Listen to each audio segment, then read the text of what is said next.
Magandang buhay! Today's episode, isa na namang napakasarap na restaurant-style recipe ang ating lulutuin. Napakasimple at napakadaling sundan. Magluluto tayo ng restaurant-style stir-fried beef noodles.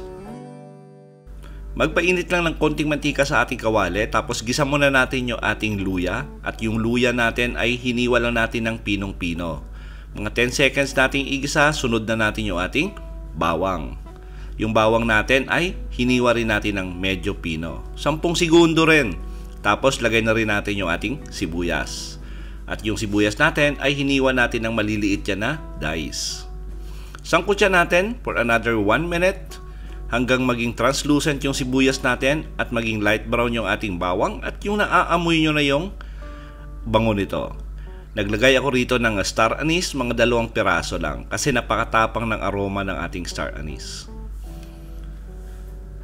Tapos lagay na natin yung ating karneng baka at hiniwa lang natin yan ng strips. Ngayon depende po yan sa inyo kung gusto nyo yung parang pangtapa, yung maninipis, nasa inyo po yan. Pero mas maganda pag strips.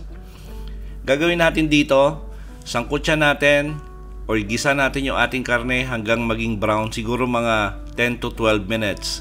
Kasi maglalabas ito ng water content, hintayin natin na mag-evaporate at ma-absorb ulit ng ating karne. So mga 12 minutes natin siyang halu-haluin. Ngayon pag okay na, lagyan na natin to ng seasoning. Lagyan natin ng soy sauce, konting MSG, asin, black pepper powder. Tapos lagay tayo ng 1 pirasong broth cube. Tapos haluin muna natin saglit. Since na baka to, medyo matigas pa talaga to. So maglalagay tayo rito ng mga 1 litrong tubig. Tamang-tama lang yon para lumambot yung ating karne. Sisimmer lang natin for about 30 to 40 minutes. Nagdagdag na rin ako rito ng asukal. Tapos gagawin natin dito ay sisimmer natin for about 40 minutes hanggang sa lumambot yung ating karne. Then after 40 minutes, check nyo. Pag medyo matigas pa, extend nyo na lang yung cooking time. Lagay na natin yung ating carrots na hiniwa natin sa maninipis na strips.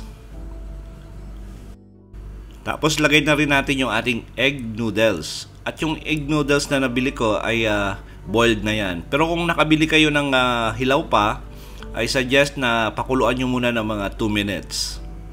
Haluin lang natin saglit to. At gagawin natin dito ay tuloy-tuloy lang natin yung paghalo from time to time hanggang ma-absorb ng noodles yung ating sauce. At para lumambot palalo yung ating noodles. Makikita mo habang tumatagal, lumalapot yung sabaw natin kasi galing yan sa ating noodles dahil starch. Lalagay na natin yung ating bean sprout at yung ating spring onion. Ngayon pwede pa kayo rito magdagdag ng white cabbage o repolyo. Hiwain nyo ng mga maninipis na strips. Pamparami kung gusto nyo lang.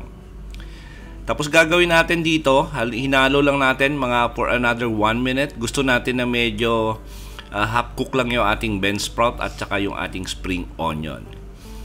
At yung mga ganitong recipe, hindi mo na kailangan orderin pa sa restaurant. Lutuin mo lang sa bahay at i-enjoy. Sa lahat po na nagkagusto ng ating recipe for today, please like and share this video. At kung bago kayo sa ating kusina, please don't forget to subscribe at pindutin yung notification bell para updated kayo sa mga susunod pa nating masasarap na recipe. Salamat sa panonood at ito ang kusina ni Dan Levy.